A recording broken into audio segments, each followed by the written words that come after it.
Shortly after midnight on May 7th, Indian air assets struck targets inside Pakistan and Western Kashmir. Pakistani fighter jets responded and planes were downed, including Rafales. A week later, it's been confirmed that at least 2 Indian combat jets were downed by Pakistani fire. This video compiles available information to explain how the battle likely unfolded. Some are calling it the largest air battle in recent history. We will present a plausible sequence of events, analyzing how and why India lost its prized Rafale aircraft to Chinese-made J-10 jets, and why this marks a pivotal moment in air combat history.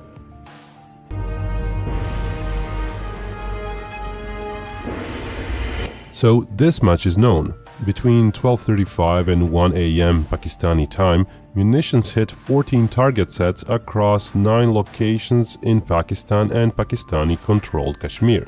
Most strikes were conducted by Indian Air Force aircraft, launching near the border.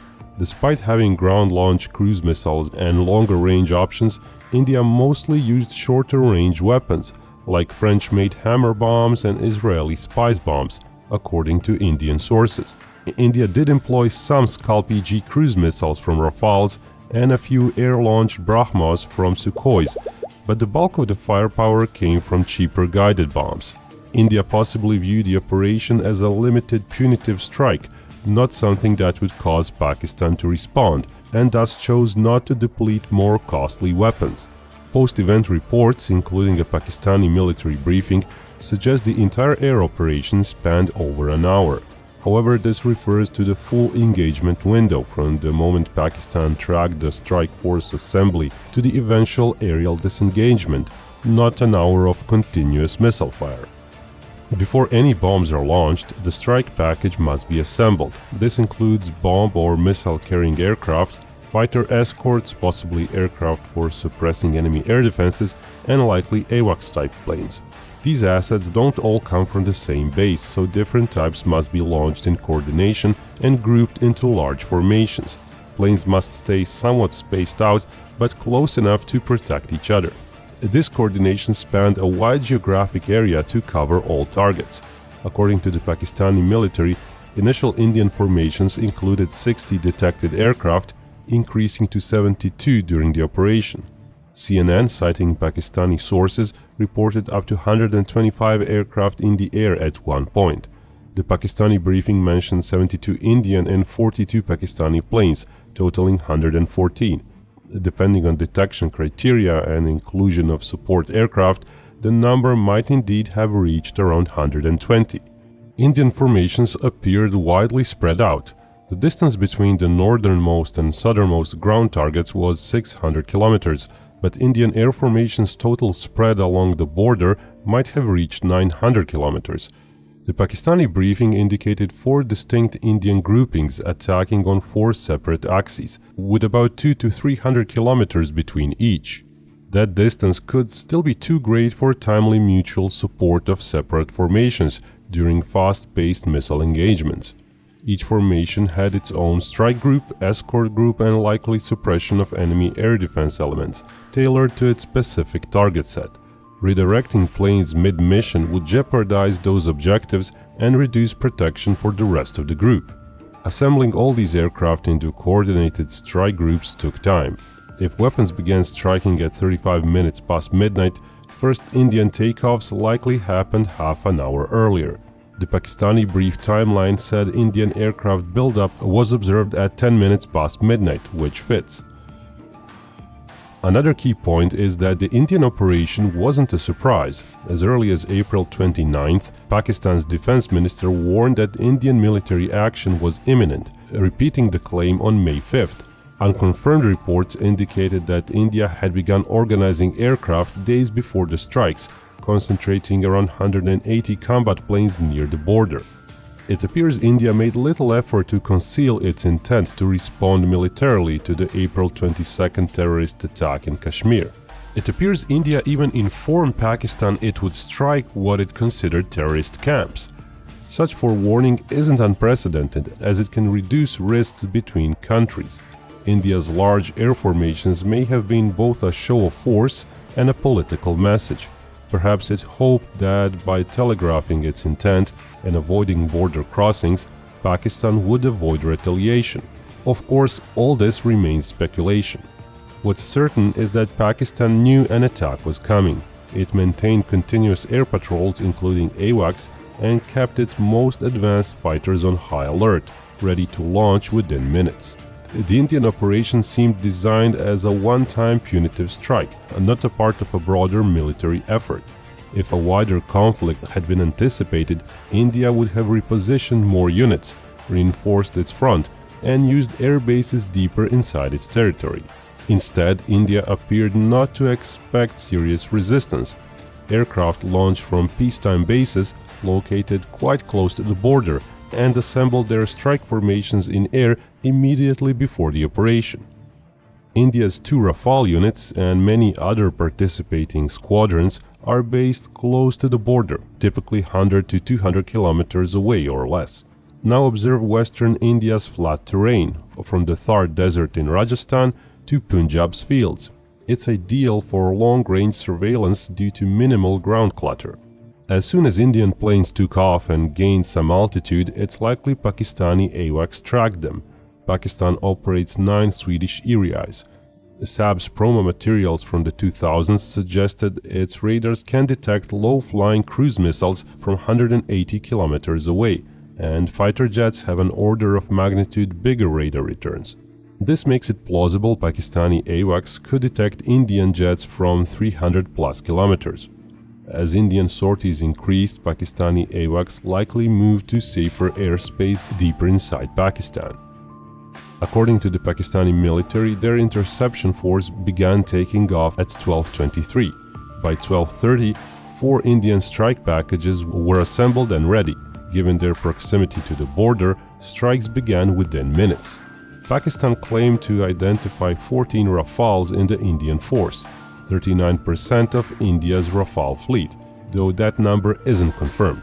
We can't know how many Indian planes were tasked to do air combat, but based on the number of ground targets and weapon impacts, about 2 dozen, it's reasonable that at least a dozen Indian planes were assigned precision ground strikes.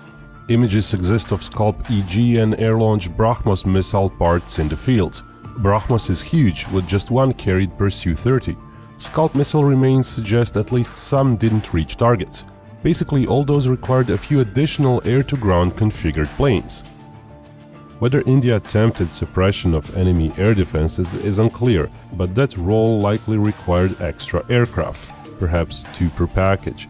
It's thus plausible that 2 dozen Indian planes weren't configured for air-to-air roles, suggesting 36 to 48 being assigned to fighter escort. With 4 separate groups, that equates to just 12 fighters per group. Pakistan, according to its brief, had 42 advanced aircraft airborne, likely mostly fighters. They claim no F-16s were used, possibly to avoid political fallout with the US.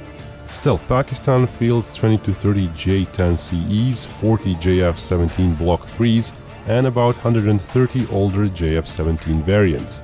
Of course, entire fleets can't be ready for action, so the composition shown in the table may be plausible.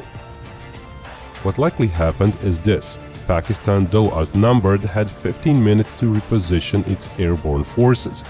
Initially tasked with deterring India, their mission shifted to interception once Indian strikes began.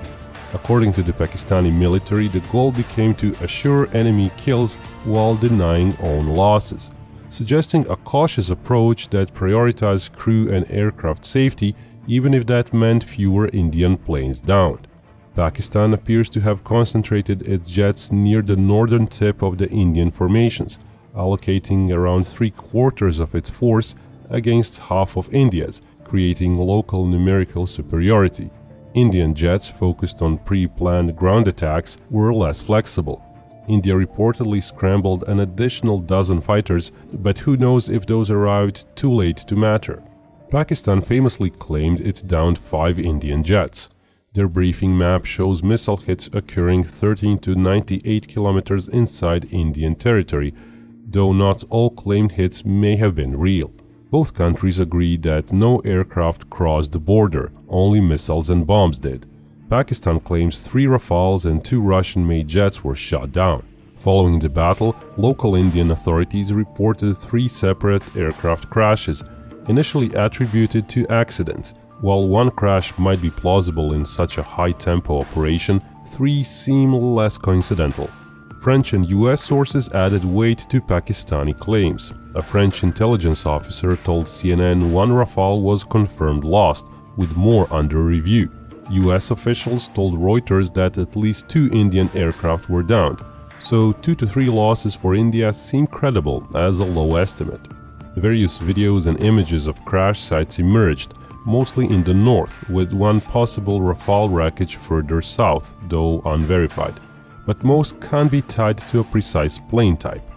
When Pakistani missile hit claims are mapped against crash site reports, some alignment is visible.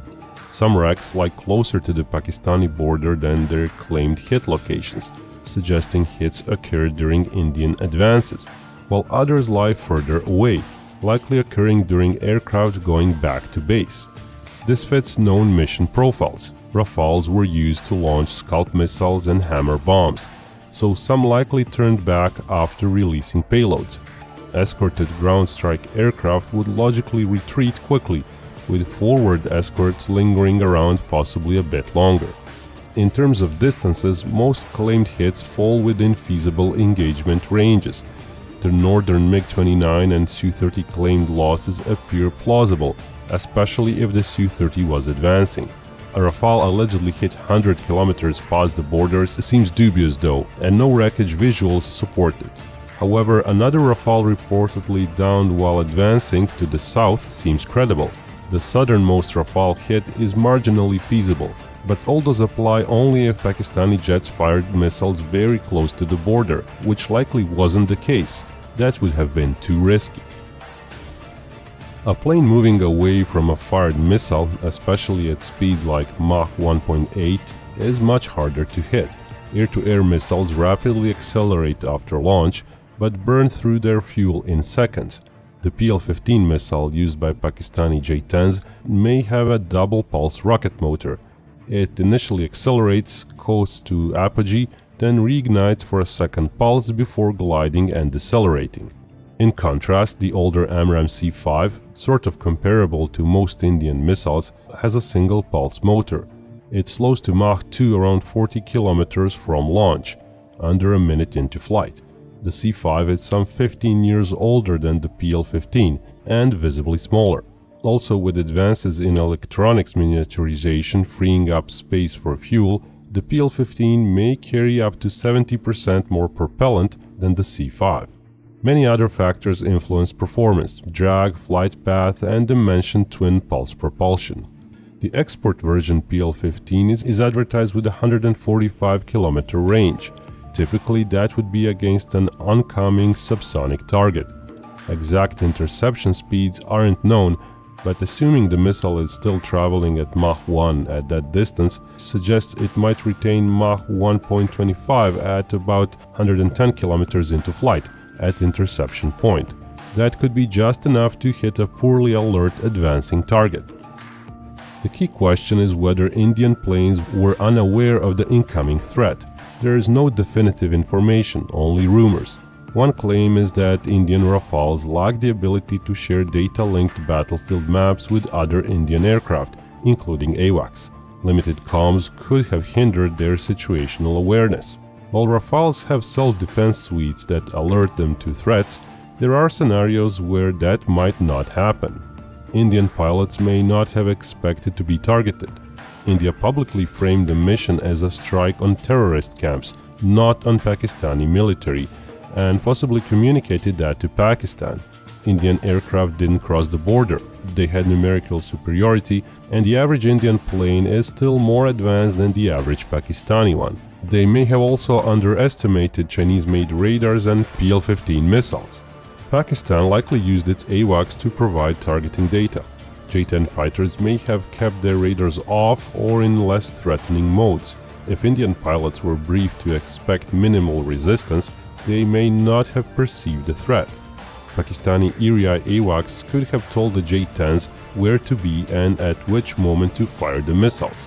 then the airborne PL-15 missiles could have received mid-course updates, possibly even from AWACS directly. Even if J-10s provided course correction signals to missiles, Indians might have not been alerted. Rafale pilots might only have received alerts in the final 30 kilometers of missile flight, when the missile's radar activates. It's even possible, though unlikely, that Rafale self-defense systems fail to classify the PL-15 radar as hostile, especially since it's a new missile. PL-15's AESA seeker may also have made detection harder. This was its first combat use, and its radar signature may not have been known outside China and Pakistan. If all of this happened, Indian pilots may have had minimal warning. Pakistan's briefing claims they intercepted a Rafale unit leader's radio message wondering why a wingman wasn't responding, possibly unaware an attack had occurred. All this conjecture may also explain why Meteor missiles aren't mentioned anywhere. The Rafale pilots that were on escort missions turned towards the enemy might simply not have had enough warning. For those planes that were hit, assuming some warning, last-ditch evasive maneuvers could still be tried. Some PL-15s clearly missed. Multiple missile wreckages were found in India, but some hit. Rafales are India's most advanced fighters. Older jets like MiG-29s and Su-30s may have struggled even more to detect incoming missiles in time. All this was one plausible explanation for how India lost the air battle: a flawed political approach and planning for a limited punitive strike, rather than a real fight against a responsive enemy. Had India anticipated serious resistance, it might have launched larger, more layered strike packages, possibly targeting air defenses and bases first. Instead, it attacked those only after the battle, as actually happened. Of course, India didn't want to start the war. A mix of unpreparedness, poor planning, underestimating Pakistan, and Pakistan's advanced new technologies also helps explain India's aircraft losses. More importantly, this battle demonstrated in reality what has been theorized for decades, that enemy formations can be positively identified, tracked, and engaged from long range. In modern air combat, it's radars, data links, formation coordination, missile capabilities, and defensive systems that determine the outcome.